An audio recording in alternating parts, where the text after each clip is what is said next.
Hey, what's up, people? Yes, it's 10 p.m. UK time. That must mean it is the Monday Game Chat. Welcome, Yokoso. You are very welcome. Interesting show tonight. Some interesting games that are coming up in 2024 that I want to share with you. Plus, we'll be talking about the year in gaming 2023, because this is going to be effectively the last show of the year. Might do a Christmas special, depends if I'm on my own on Christmas Day. We will see. But anyway, I want to know your thoughts. What was your favourite sort of game of the year in 2023? Put it down in the comments down below. Interact. Of course, let me know what games you've been playing as well. And I have some Stadia news for the old Stadia fans as well, believe it or not. All this and much, much more. Roll the titles. It's the Monday Game Chat with your host, Clive Illenden.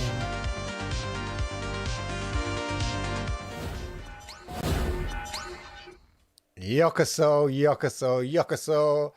Arigato gozaimasu. How are you? I hope you're good. I hope you're well. Good to see some people in the house already. It's going to be a interesting show. As I said, I came across some interesting games that I want to share with you that are coming in 2023. Let's say a quick hello to those in the chat. Aidan, how are you? Good to see you there. Neil says Baldur's Gate 3. Some would say quite right that it won the Game Awards 2023. And I understand that. I have played bits of it. It's not my cup of tea, but I can appreciate the depth to it and why people think that it might have won Baldur's Gate 3. I'll let you have my verdict on what I think is the game of the year 2023. Also, I just want to talk, I'll be giving my verdict on Skull and Bones, which had a beta trial this weekend, which I played on the Xbox. So Ubisoft Skull and Bones, long time coming, due to release. There's no more slippage. I think they must be like at least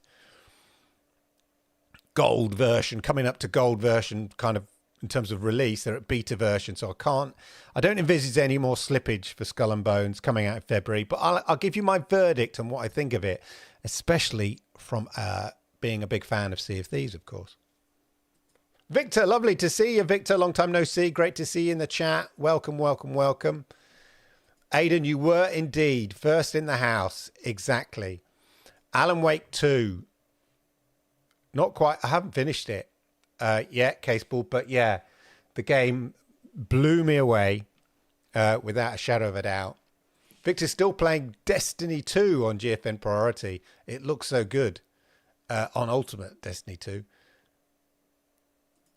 Unravel 2 and Road Warden. I loved Unravel. And I was so looking forward to it's one of those things where you go, I love that game. I can't wait for the sequel. And then, I don't know, things happen, games come along, and I never get round to it. But Unravel I found really touching. I'm not aware of Road Warden, so you'll have to enlighten me on that one. Oh, yes. Stick around because there shall be gifts. I shall be like Father Christmas.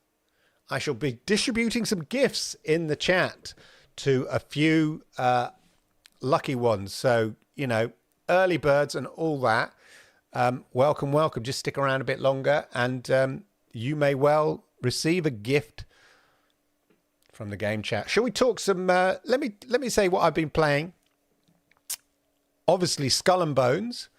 I played through the beta trial of that until I've run out of time on it. And I'll talk about it a little bit later. I also was been playing Starfield. As my son, he saw me, he goes, you love this game, don't you? Because you're always playing it. And it's kind of, I don't know, it's once you sort of complete the main story campaign,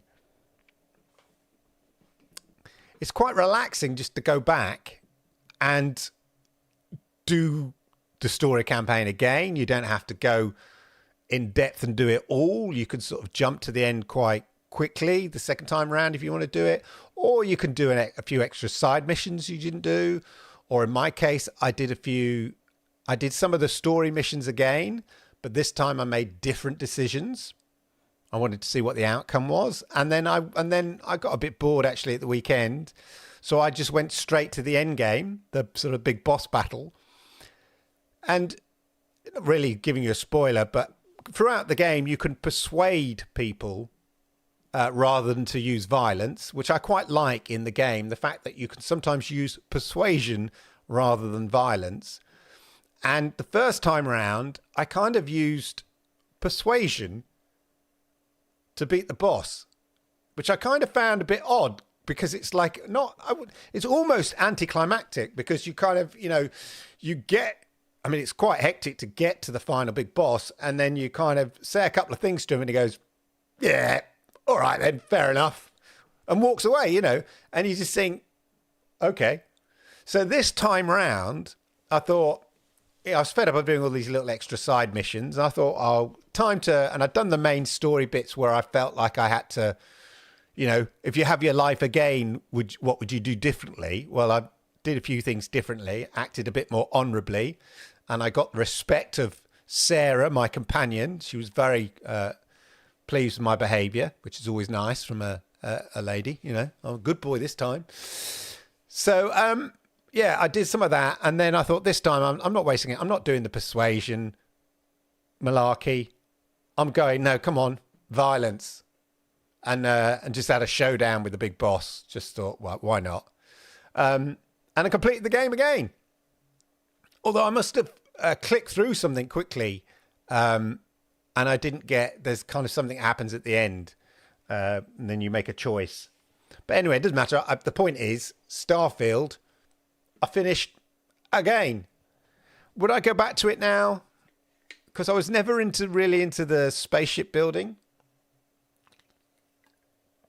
Don't know if you know the sort of Twitch and YouTube and Twitter gaming personality, Alana Pierce, I think.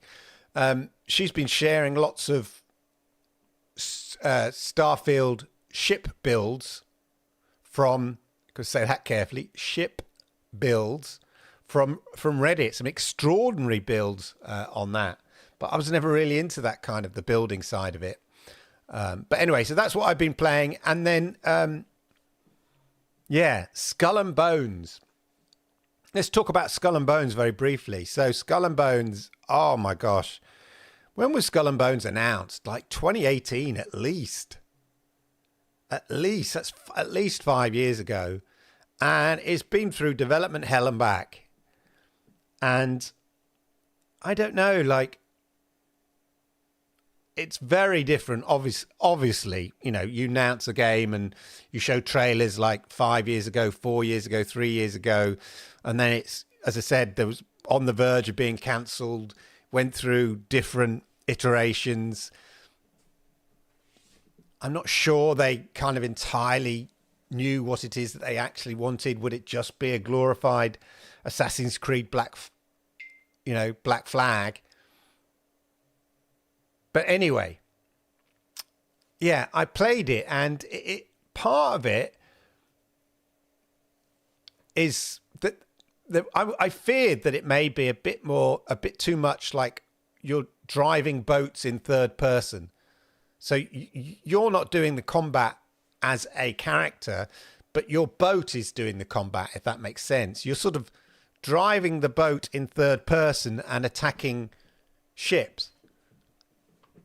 It's like you're not attacking the ship. Your ship is attacking the ships, and you're controlling the ship, and then just firing away with the cannons, like the trigger finger.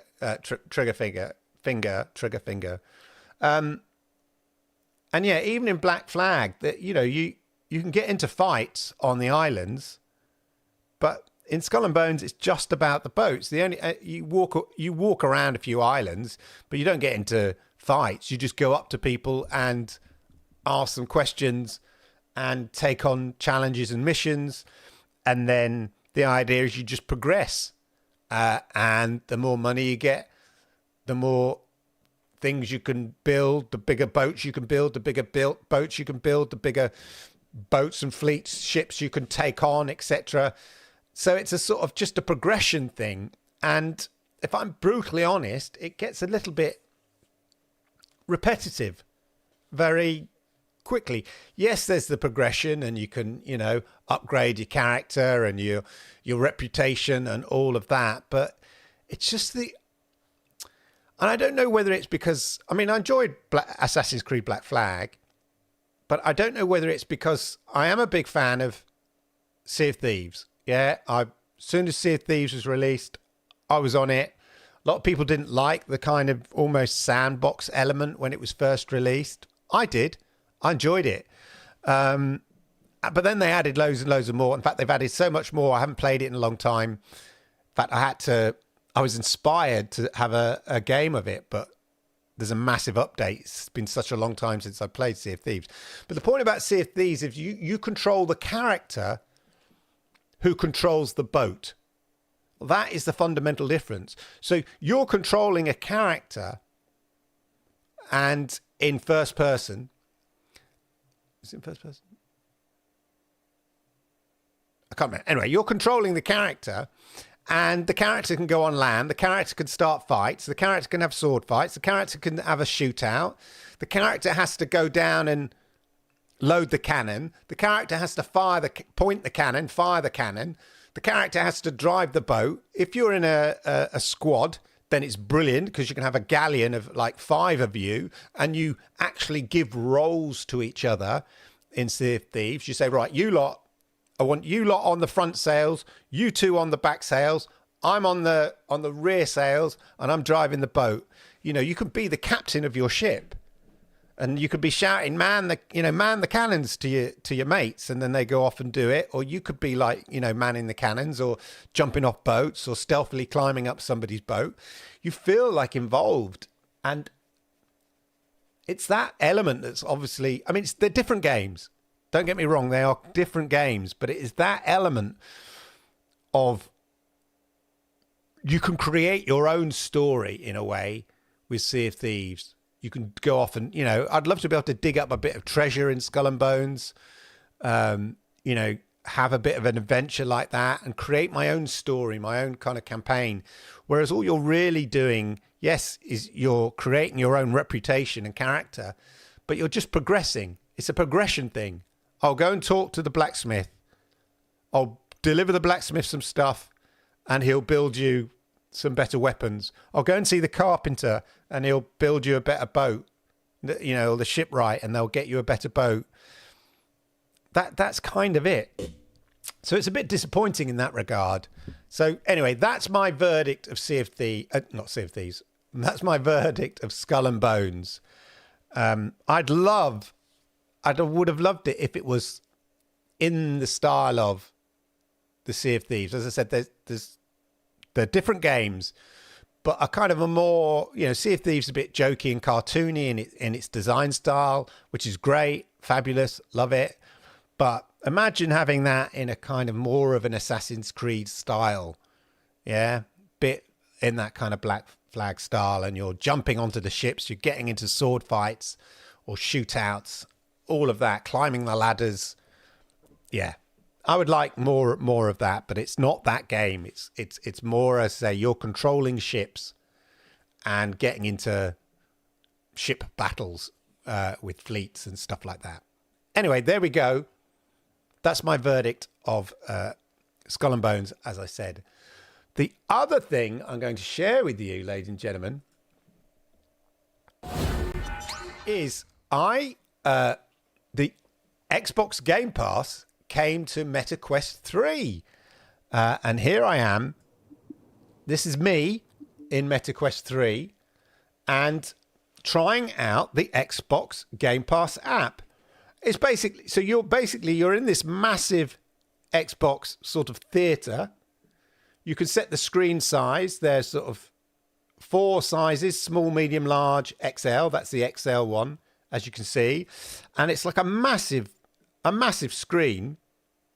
I'd say the L is like a 150 inch TV or something, and then the XL is like a projection, like if you had your own projector. And so you're sitting in this sort of Xbox theatre environment with this. I'm looking around there so you can see. And then you can play the games. Obviously, you're playing them in the cloud, which I'll come to.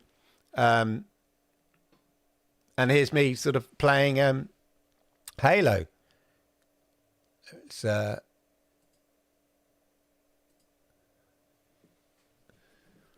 so there we are. And it's like, really, the experience is like, I would say, you're projecting in 1080p onto a large screen. So you're losing a lot of quality.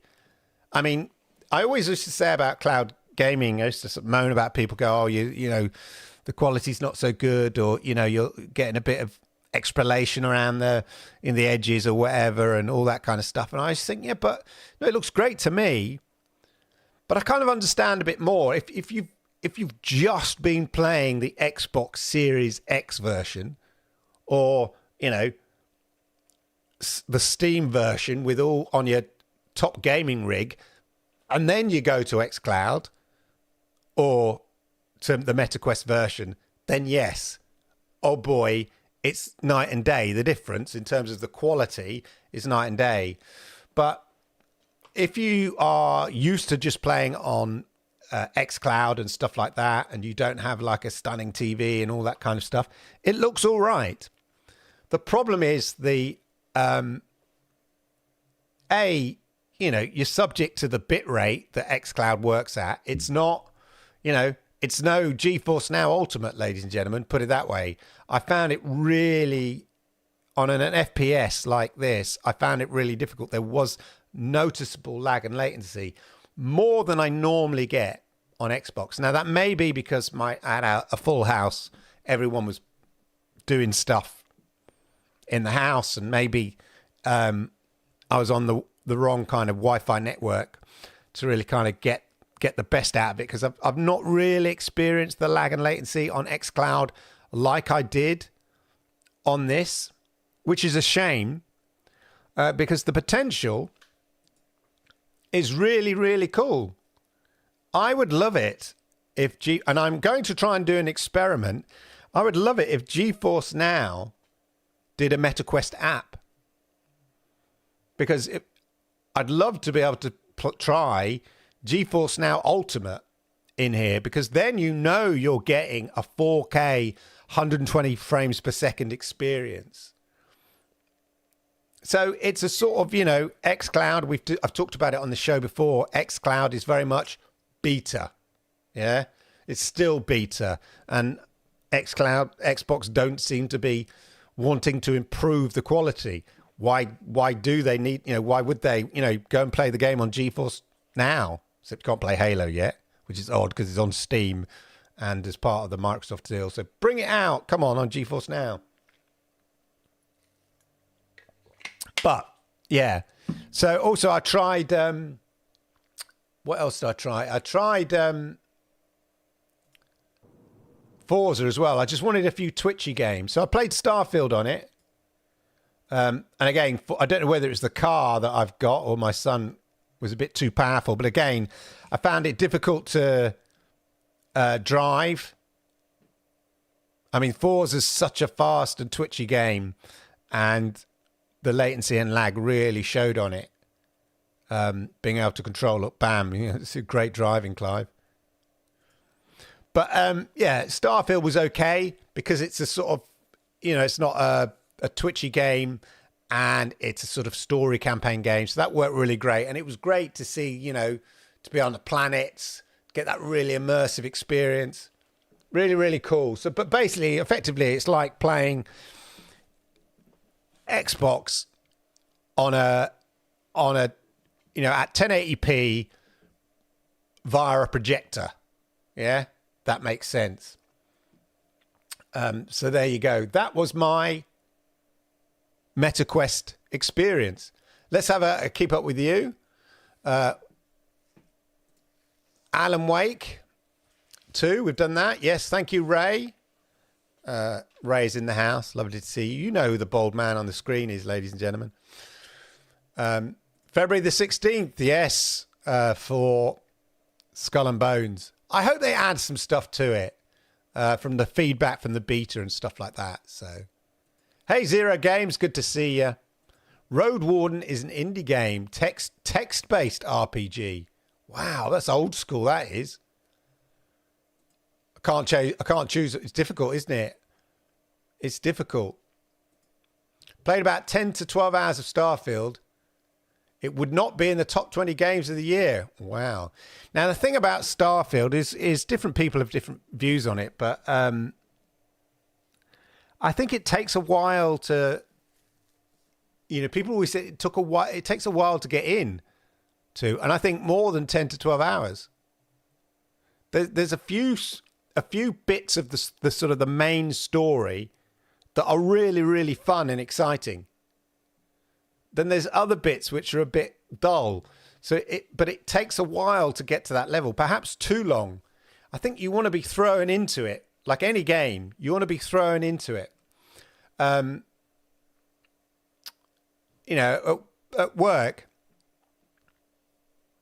there's so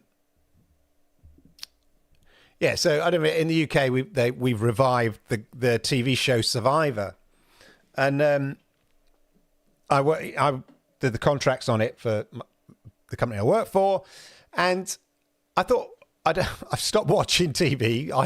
Even though I work in TV, because I'm always watching YouTube, making YouTube. But I watched the first episode, and I'd also watched Squid Game: The Challenge on Netflix, and I just thought, what is it about this Survivor, the revived version, is it takes too long to get into, because they sort of stop and then they talk to the characters on the boat, the contestants on the boat. Like, no, just get into it, throw them into a game, and then let's reveal the characters of the contestants' characters over time. Now, hey, I'm on the business and legal side. I'm not on the editorial creative side, but perhaps I should, because that's what you need to do. And the same with a game. I don't like a game that's sort of that has too much tutorial at the beginning. I want to be taught on the job, as it were. Throw me in, throw me into the story, tell the story at the same time teaching me. If you think of, Mario 64 does that in a way, or certain games like that. Your progression, your learning progression, learns as you go through the story. So there we go. That's my take on that. Playing Far Cry Primal, similar to Avatar. Yeah, I quite enjoyed Far Cry Primal. It was going back to it after sort of Far Cry 5 and Far Cry 6. It was quite refreshing, even though the game, the mechanics are basically the same. The fact that the setting is so fundamentally different, it made it quite refreshing. Primal is the only Far Cry I like. Ooh, ouch. Comes down to taste. It's just very different. It was an interesting choice that they made. Indeed. Cloud game of the year has to be Call of Duty. Well, yeah, I think landing on GeForce Now was perhaps the biggest news story. Talking of that, before we go on, how about a bit of Stadia news, ladies and gentlemen? So, call up my Stadia news. Yeah, Stadia news. So, if you've got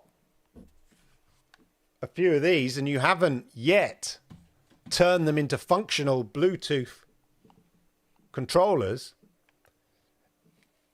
the opportunity to do that was due to expire 31st of December this year. But it seems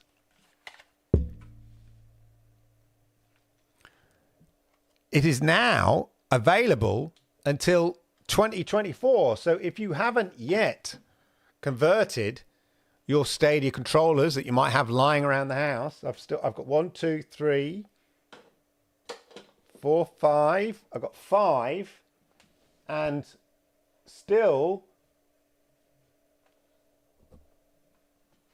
2 unboxed Stadia controllers. So I've got 7 Stadia controllers, 5 on the loose, as it were, all Bluetoothed up, and 2 unboxed. I don't know whether I'm going to unbox the other ones. I've got so many. Do I really need to unbox them and turn them into Bluetooth controllers?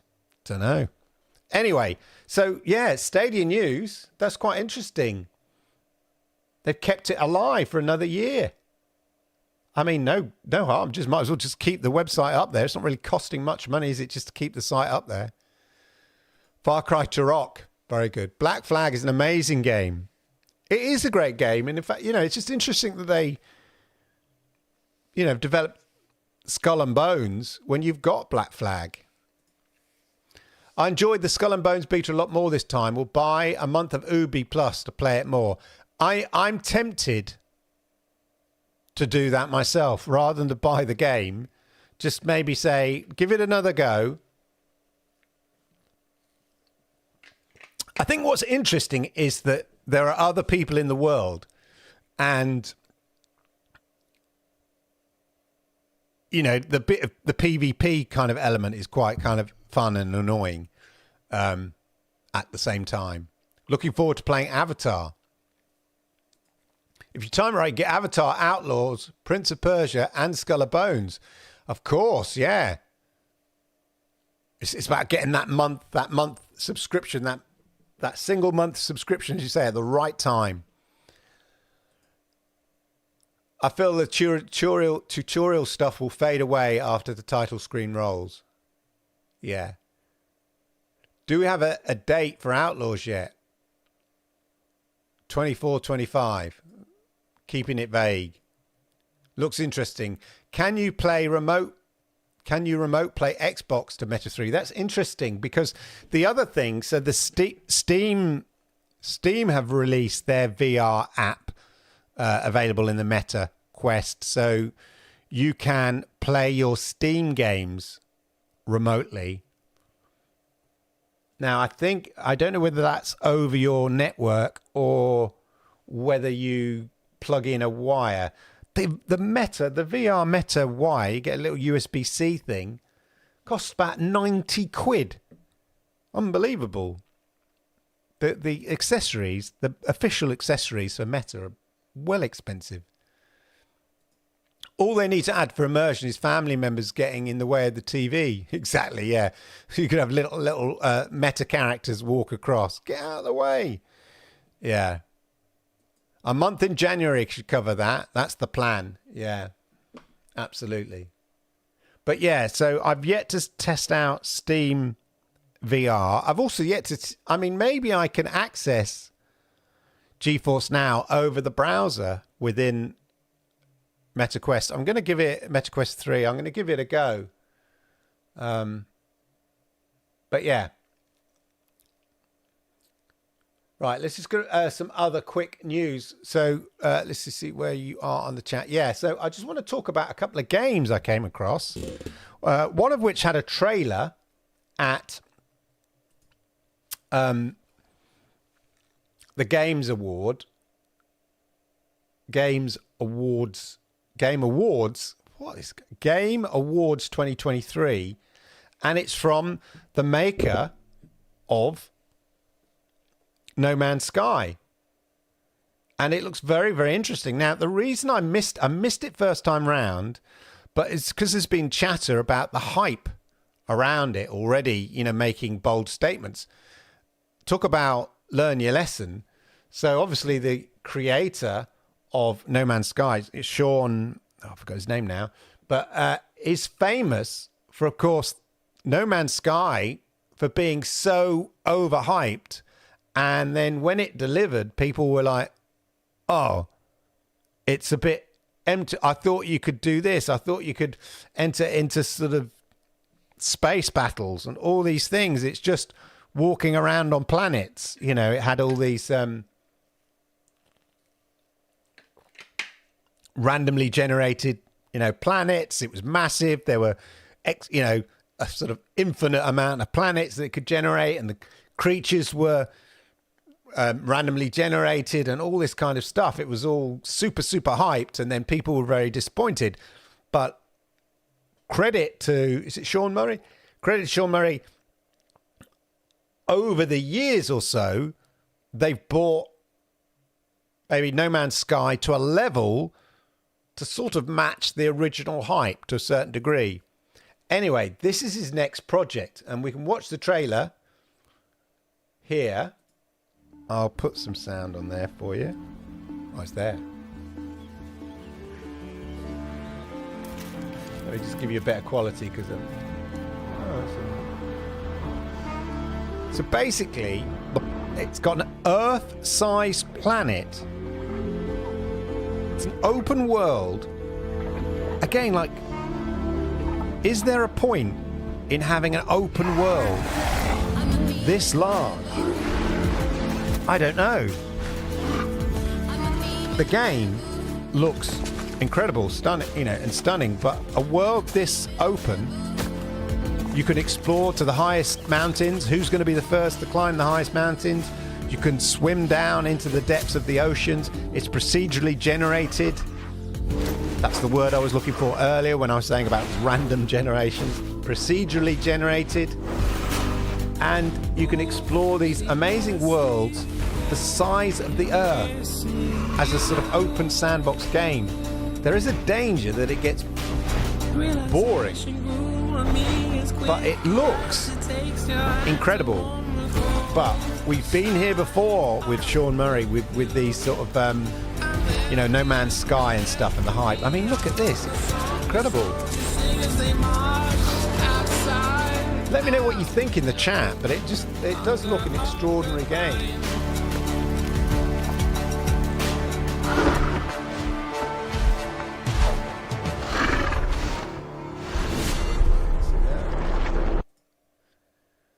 So, from the creators of No Man's Sky, no sign. So it's from Hello Games there. I went to the wish list. There's no indication of when it's going to be released. It's called Light No Fire. But it looks really, really interesting from a very interesting developer who, of course, brought us. Check out the press. So, Light No Fire is a game about adventure, building, Minecraft, survival and explorations, Minecraft, set on a fantasy planet the size of Earth. It brings the depth of a role-playing game to the freedom of survival sandbox. A multiplayer Earth. Meet players from across the globe. Build a life. Yeah, look, since when do you build lives? You basically, everybody just fights everybody. Construct persistent buildings and communities, or strike out alone. This is going to be really interesting. A truly open world with no boundaries at a scale never attempted before. Too big? That's what she said. A massively varied and dense planet filled with immersive biomes, unique enemies, and valuable resources to discover. So think like a kind of fantasy Minecraft the size of the Earth. It presents you with an ancient Earth to uncover, one where you're not the hero, thick with lore, mystery, and a constant fight for survival, inspired by the adventure, charm, and imagination that we love from classic fantasy.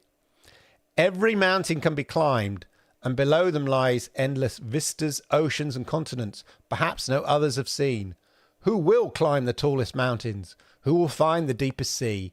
Set sail across vast oceans and rivers, ride wild beasts through fantastical landscapes, fly dragons over undiscovered landscapes.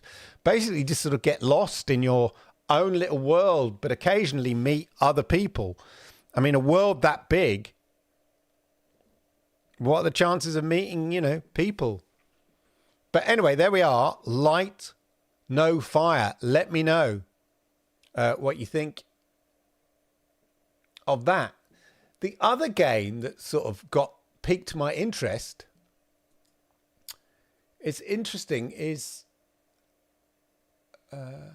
this game here. I've got a couple of clips which look really cool. So it's called the Mickey game. And as you can see, it's inspired by sort of the Mickey Mouse of old, the Steamboat Willie Mickey Mouse. But it's an FPS full of violence and fun in this kind of almost Cuphead's 1930s, as I said, Steamboat Will kind of style. Now you might go to me, well, you know, surely there's massive copyright issues with all of this. No, ladies and gentlemen, no, and I'll tell you why in a moment. But it looks really cool. I want to play an FPS. If this is PvP, I definitely think it's called Mouse. Feeling this isn't over yet. And you might think, as I said,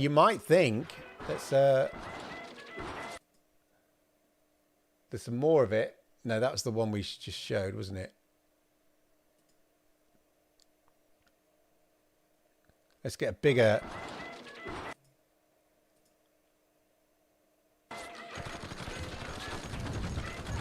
I'll just take that. I'm going to get copyrighted. Actual early gameplay footage may not reflect the final game, but I don't know. It captures my it captures my imagination. It looks sort of a fun FPS in this, as I say, in this old school style. Please don't hurt me. Now, the interesting thing about Mickey Mouse is it runs out of copyright. The copyright on Mickey Mouse, the original Steamboat Will, that original Mickey Mouse cartoon from 1928, yeah, you might recognize the imagery, right? Steamboat Willie, Mickey Mouse from this. The copyright for this runs out in January 2024. And it's not being, well, they can't renew it. Copyright has a life. Yeah? It has a fixed life. Well, I say fixed, it can be changed by law, but and it happened twice. So originally copyright was like 50 years. Yeah? You've got to bear in mind, this is before the idea of the creation of intellectual property, aside from patents, the kind of idea of artistic intellectual, properties. And so they created a copyright for the term of the author's life, and originally they thought, well, 50 years, that would seem reasonable. Back in the early 20th century, 50 years, that seems reasonable. Then, of course, the ownership of intellectual property in the creative industries became a massive, massive industry.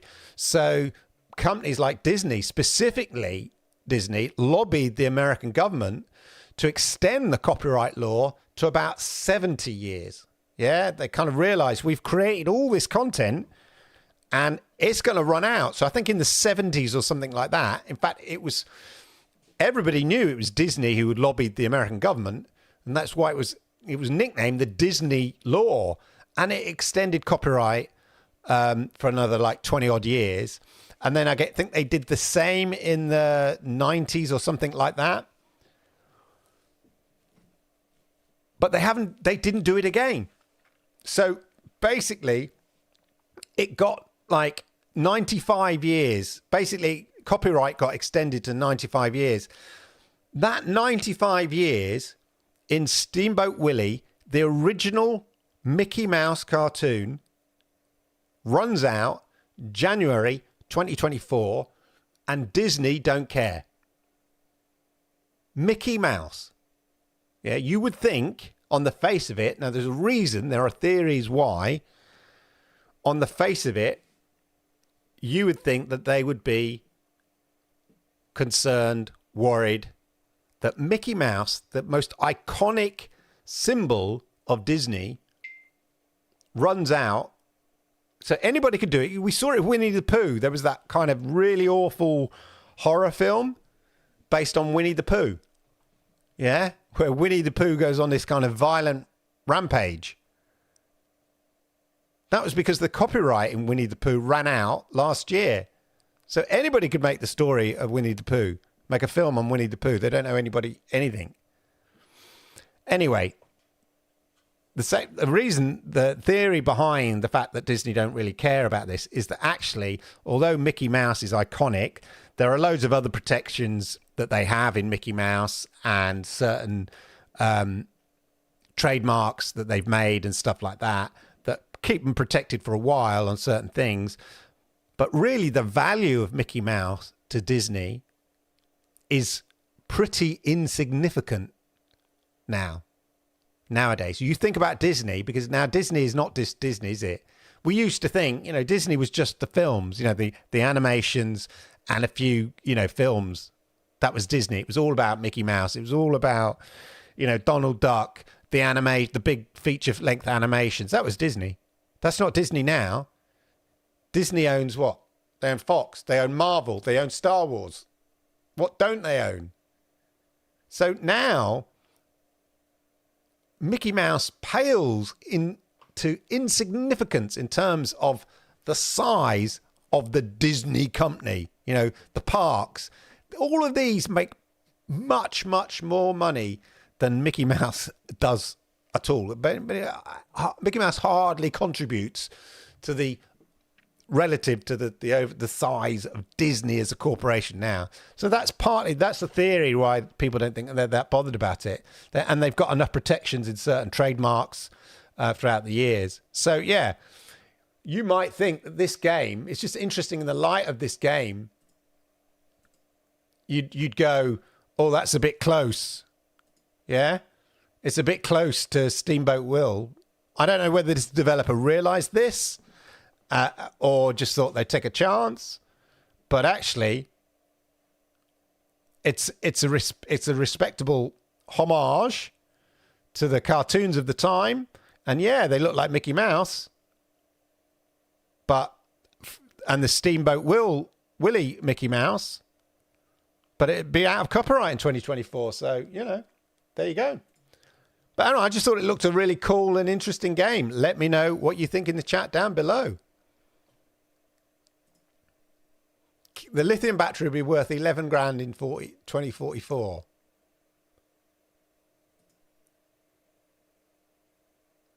Virtual desktop may work on Meta 3 for GeForce Now. I'm going to give it a try. GeForce do have an ongoing cloud gaming VR project. You can... but I haven't looked at it in a while. I'll have to check it out. These open worlds will make sense when games introduce manifolds between worlds, as we imagine AC Infinite will. Yeah. Well, if it's just an open world, if you've seen an excavated ant colony place, a game world at each node and code corridors between them. Yeah, no more kind of traveling up in a lift or running down corridors. Yeah. It's sort of seamless experience. Hey, Jerome, good to see you. The only value left is the word of mouse, so get it out there. Yeah, exactly. Anyway, I just thought I'd give you that little show you a glimpse of mouse. Yeah. And, based on the classic cartoons of or in the style of classic 1930s cartoons, a bit like Cupheads, and a gritty and noir-fueled first-person shooter. Is it coming in 2025? Oh, no, that's too long. Be great if it's PvP. I'd love that. Anyway, there we go. I just wanted to share, those games with you. Who here has played Sea of Stars, ladies and gentlemen? Sea of Stars has been played. This one, I'm sure I've talked about it on GeForce Now or something like that. It's passed me by. It's been played by over 4 million people across all platforms and subscription catalogs in less than 4 months. Sea of Stars surpasses 4 million players. Phil Spencer says congrats to the team on the success. I've slept on this one. I must have missed it. 4 million players. That's a lot of players. I might have to check it out. A retro-inspired turn-based RPG. Not my cup of tea. Out now on PC, Switch, PS, and Xbox. And obviously on Xbox Game Pass. Might be worth checking out. 4 million people can't be wrong, can they? Oh, I don't know. Yeah, they can, actually. History has taught us that numerous times. But anyway, worth checking out. Let me know if you've played it. Any of you got, guys out there, I know you could play some interesting indie games and stuff like that I'm not always aware of. Let us know. Put it in the chat. All of that.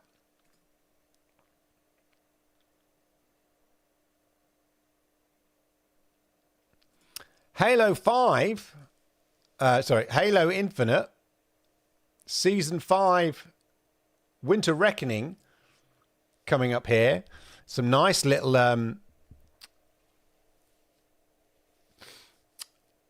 outfits there. Got Winter Mayhem. For those that like playing Halo. I still love this game. I still play it. It's still one of the fun PvP games to play out there. And I'm loving the kind of Yuletide Christmassy look, Christmas jumper look, and the holiday cheer. There's a great death here. Look, death effect, chill out. I love that. That looks cool. Anyway, season pass available. I'm glad they just keep working on Halo and adding stuff, because it does what it says on the box,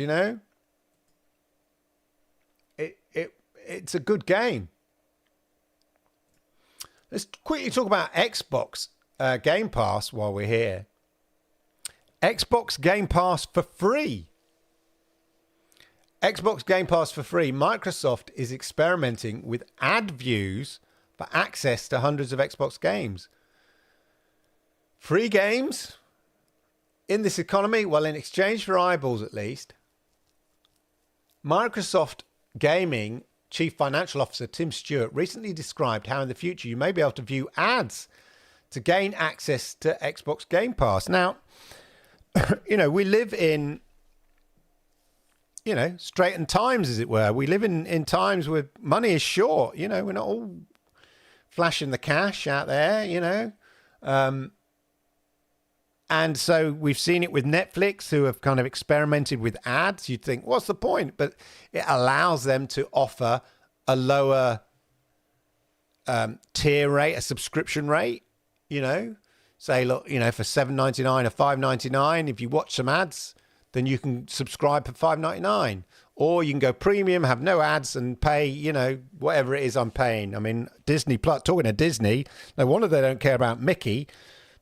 Blooming Mickey Mouse, my subscription for Disney Plus went up from $7.99 to $10.99. That's a big old chunk, percentage-wise. That's nearly 50%. Like a 30-40% increase. Unbelievable. Anyway, so would you play Xbox Game Pass if you had to watch a few ads before your game loaded up? I guess that's how it would work. So the CFO recently described how in the future you may be able to view ads to gain access to Xbox Game Pass. Recent Xbox Series X and S code strings seem to corroborate this, with the ability to earn 15-minute blocks. 15-minute blocks? It's not that long, really, in exchange for watching ads. Game Pass across PC, Xbox, and cloud feature hundreds of games in exchange for a low monthly fee. That's what it is. It's like, you think about the subscriptions. I don't know whether you have loads of subscriptions. I certainly do. I've got my Amazon Prime. I'm going to forget some of these as well. I've got my Amazon Prime, got my Netflix, I've got my Disney Plus. Occasionally have my Discovery Plus for the football. Then, AI-wise, I've got my OpenAI. I've got my Midjourney. Then I've got my Xbox. Then I've got my GeForce Now Ultimate. It all adds up. I've got some other ones as well. I can't think of right now, but I've got other ones. It all adds up. Xbox Game Pass Ultimate. So, yeah. So and it talks about here for models like Africa or India, Southeast Asia, massive markets, but they don't have necessarily the same level of income in certain areas of the world or certain patches of the world that maybe we do in the West. Certainly, there's some very, very rich people in India. I'm not saying all India, but to reach mass penetration in those territories, you need to be able to offer a subscription model which is, makes sense to the mass market in that particular marketplace. So places like Africa or India or Southeast Asia be able to offer a lower point of entry, a lower entry point for Xbox Game Pass makes a lot of business sense for watching a few ads. And if that means you're getting several million new subscribers, albeit a lower rate, you're being able to offer advertisers the fact that actually we're giving you several million new eyeballs for your ads. So you can see it makes sense. Africa, 50% of the population is 23 years old or younger with growing disposable income with cell phones, mobile devices. Not a lot of high-end disposable income, generally speaking. So we can go in with our own business models and say there's millions of gamers we would never have been able to address, and now we can go in with these business models. It makes sense. It makes sense. You've got a potential massive. We know, the phone, the mobile network in India, heavily invested in by the governments there. Hence, I've talked about it loads. PUBG Mobile was massive in India before it was banned. It was like ridiculously big. So they know there's a market there. And then if you start bundling mobile games in your Xbox Game Pass, imagine that. Now they've got King, the mobile publisher, King, with a massive catalog of mobile games. You start bundling the mobile games into your Xbox Game Pass to a marketplace which is used to playing mobile games. That's a way to act as a feeder for them to start playing AAA games on their phone, from via xCloud or whatever it is. So, it makes a lot of sense. So I don't think necessarily it may be a model that they look at introducing in Europe or America, whatever. Like Netflix have certainly experimented with it, but it sounds here that it's aimed specifically at markets like Africa and India as a way of offering a low entry point, a low access entry point that works, that makes sense for the territory. Just very interesting anyway. Currently only MVP. See what I did there? Very good. I only ever have one subscription at a time. Yeah, I'm a victim of subscription, like a sort of mold. It just grows. I just keep adding them and then you forget you've got them. Occasionally I'll check, I check my accounts on my subscription PayPal. Try to subscribe by PayPal because then that way I can easily stop them without having to find the original emails or whatever, and discover which subscriptions I've got and forgotten about. There's been plenty I've forgot. I was subscribing to Fortnite for my son and completely forgot. And then he stopped playing it, although ironically enough, he's playing again a hell of a lot. But and I realized for months, and nearly a whole year, which gave you sort of every time they got a new season, it allowed you to kind of have it on subscription. But he didn't play it for nearly 8 months, and I spent a year's subscription and I completely forgot about it. This is the danger. This is how subscriptions work, isn't it?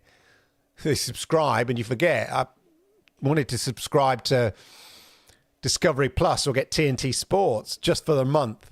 I said to my son, we'll just subscribe for a month. And then the last day, there was a match Liverpool match I wanted to watch. So I thought I'll watch that and then I'll cancel it. So I watched the match. I forgot to cancel it and I thought, oh, I must cancel it. And then it renewed halfway through the day. Like if I'd watched the match and then cancelled it, I would have been done. So anyway, got another month. I had another month. Nothing wrong in that, having another month. So that's what happened there anyway. But yeah, subscriptions can be a nightmare. I use Blender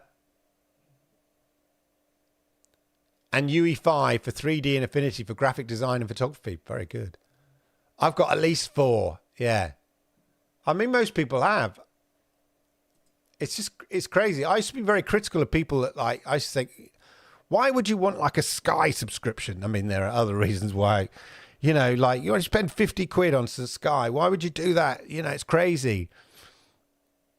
But then since the likes of having Netflix and subscriptions like that, actually, when you add it up all together, I'm probably spending as much as somebody used to spend 60 quid on Sky.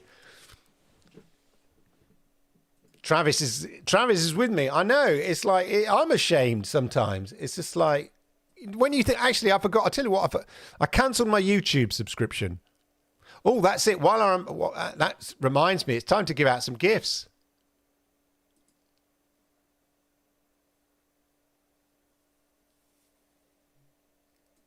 There we go, some gifts. I actually forgot to cancel Apple Arcade. I just went through their refund page and it was refunded within 12 hours. Exactly.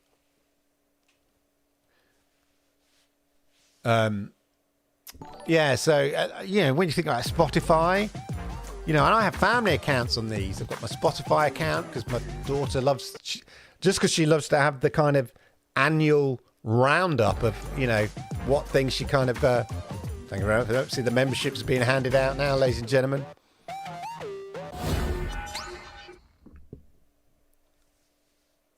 Yeah, it's a danger, isn't it? It just creeps up on you. Anyway.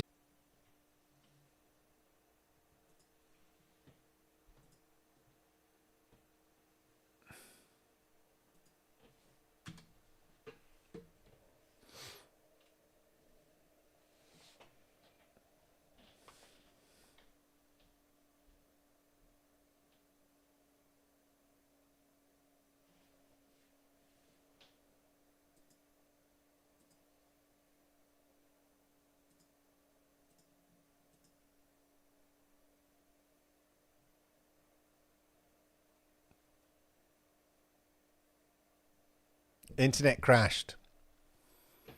Oh my gosh. Nightmare. I'm back. I am indeed. I'm back. We had a bit of the internet crashed. Of course it does. Live on stream. Telling me to get off. Get off, it's going. We've had enough of you. We're pulling the plug. Somebody pulled the plug. I'm going to share here. I have thank you to everybody. Well, thank me. I've gifted memberships. I can do that now. I can gift memberships, which is kind of cool. So I thought I would gift you all memberships as a sort of Christmas present. I guess I'm going to have to now offer some exclusive, not OnlyFans. It's not OnlyFans, ladies and gentlemen. But we'll get, I'll offer some exclusive insights to my members as a thank you. Oh, is it a thank you? I don't know. You be the judge. Talking of OnlyFans, actually. Who was talking of OnlyFans? Yeah. No, there was something I wanted to talk about here. I'm just going to go to the chat very quickly. Twitch. Now, I don't really watch anything on Twitch.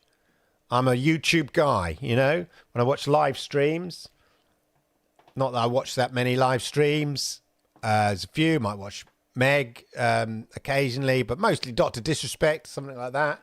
Rock occasionally streams a game. Might watch that. They keep changing their name. Guild of Gaming, Guild Gaming, Gamers. What are they called now? Anyway, you know who they were before. They have some nice streams. Occasionally watch that. Don't really watch Twitch. Dr. Disrespect is probably the main streamer I might watch. I'm always curious. He's very entertaining. But whenever I see clips of Twitch, and it's always been an issue, let's say there are people who exploit the sad, nerdy gamers, young, gamers, male gamers who are being exploited. Who's doing the exploitation? And this whole kind of, just chatting women in a hot tub type thing. And you think, really? Is this healthy? I don't know. I don't really approve, but is it healthy? Is that well, we've got it, flaunt it, but just sitting in a hot tub and doing nothing, and then you get all these simps just throwing money at you. Maybe I'm just jealous. I don't have the kind of the female equivalent of the female simp throwing money at me. Maybe I need to sit in a hot tub. Anyway, Twitch suddenly over the weekend decided that they would allow artistic nudity. And I thought, I've seen some awful clips from Twitch, which are verging on soft porn, quite frankly. And then for them to suddenly allow artistic nudity, you just think, what are you doing? Are you desperate? Are you desperate? The decision comes 2 days. Anyway, they quickly rescinded it. No surprise. People will find loopholes already. Loopholes. That's what she said. Already, people were sort of pushing the boundaries of what was acceptable kind of thing. But here, Twitch opened the floodgates there. And then I think they quickly realised, it would allow some sexual content, albeit behind a kind of 18 only kind of gate. But really a walled garden. But anyway, they quickly... Twitch has quickly taken back its policy update that permitted users to post sexual content as long as it was labelled, basically turning it into bloody Pornhub or something. In another update, the company said it was not going to allow any depictions of real or fictional nudity on its streaming platform after giving users the green light to post artistic nudity. I mean, there's a license for just glorified OnlyFans Twitch. Twitch says some streamers created content that violated policy. What did you think was going to happen? Already people are pushing the boundaries of it. Come on. Anyway, just thought I'd share that with you. What do Twitch think they're doing? Let's get back to just people playing games and stuff. You know what I mean? There's enough bonkers on their stuff already. Anyway, there we go. That's a rant there, my prudish rant for the day. Let's just quickly there. It was basically demand for memberships that did YouTube. That's it, exactly. Exactly. Anyway, look, there we are. That's a sort of a fun roundup of stuff. My game of the year, I'm going to go Alan Wake 2. Was my game of the year, even though I haven't even finished it. But I've got most of the way through it. There's some extraordinary things in it. I read a chat with the developer or the creator, and he was saying that some of the decisions they felt emboldened to do because of everything, everywhere, all the time, did some crazy things, and people accepted it. And, they felt creatively they could do some crazy things and people just accept it. If you've played the game, you'll know what I'm talking about. Some things that just very left field. You think you're playing a kind of weird, subversive sort of horror game, and then it goes a bit left field a bit. No spoilers. But, yeah. Geek the Sneak, what's up? People are desperate. I suppose I'm envious too. Exactly. Yeah, look, if I could just sit here and not really do a lot, maybe just read some literature or something, if I had some sort of sexy bod and I could just read literature and maybe educate people, and yet have simps throw me loads of money. Why wouldn't you do that? Although one has to question one's own, what it does for one's own soul. You know what I mean? You know, and later in life, you know, is that something you're going to be proud of? I don't know. It's, you know, it's people's choice, but have they thought it? All I'd say is, being a man of the world, have you thought it through? You know, when you're 17, 18, 19, whatever, you're probably limited on the amount of things you've seen in life that can add to your experience when it comes to decision making. That's all I'm saying. But there we go. Play Cloud and please see. Mine is Baldur's Gate 3. I'm doing a second playthrough. Wow. I must get back to Alan Wake 2. I will now. I've got no excuse. I've sort of wrapped up with Starfield now. I think I'm going to put it to bed for a while and get back into Alan Wake. Definitely.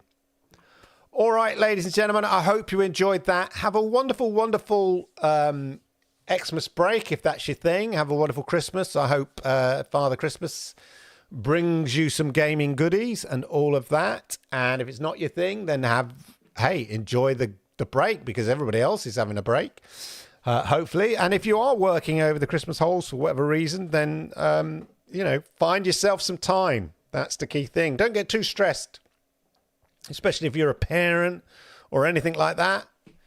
Enjoy it. Yeah. Don't get too stressed.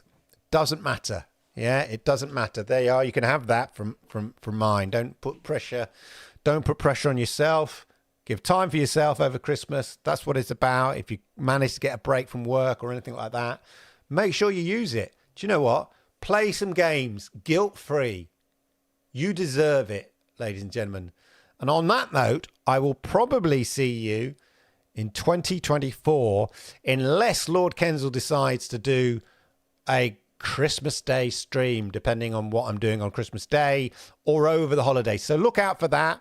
I've still got some videos coming over the next couple of weeks. If I get around to finish them, I'll be doing a whole deep dive review of Xbox Game Pass on the MetaQuest 3 and maybe some other stuff. But anyway, have a wonderful, wonderful Xmas and New Year. I want to thank you for continuing to support me during 2023 and by coming to this show, whether live or after the fact. I've found a new kind of fun doing this thing. I've sort of thrown off the shackles and not really cared. There's a hardcore of you that come to this show every week, and you know what? That's great. I love it. It's just like, let's have a chat. Let's talk about games, have a laugh, and just talk about games for an hour or so. What's wrong with that? And so I'm very, very grateful. And on that note, on that bombshell, as they say, Merry Christmas. And I shall see you very, very soon. Enjoy. Goodbye. Thanks for watching the Monday Game Chat with your host, Clive Illenden. Don't forget to hit the likes, subscribe, and consider becoming a member. Hit the join button today.